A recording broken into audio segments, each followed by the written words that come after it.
Okay, you guys, so I have a simple activity that I want to share with you.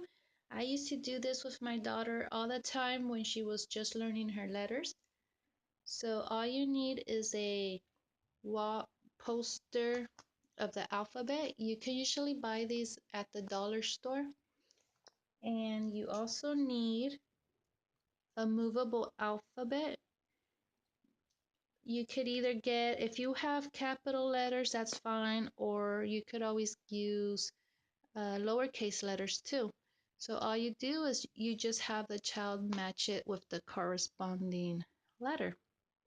It's up to you if you want them to do lowercase or uppercase. And go b, b, b. Where's the b, b? And so forth. If you don't have movable letters or magnetic letters and you really can't fit it into your budget, you can just use pieces of foam paper, which you could also find at the dollar store, and just make little flashcards out of it. They're pretty sturdy.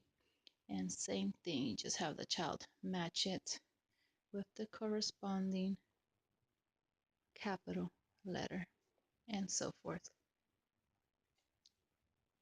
And another option you have is to just use index cards and do it that way. And then you just have the child match it. You might want to have your child say the sound as they're looking for the corresponding letter. Mm. Can you find the mm? Ah. Can you find ah? And so forth. Well, this is a simple activity. I hope you enjoy it. And remember, keep it simple and subscribe.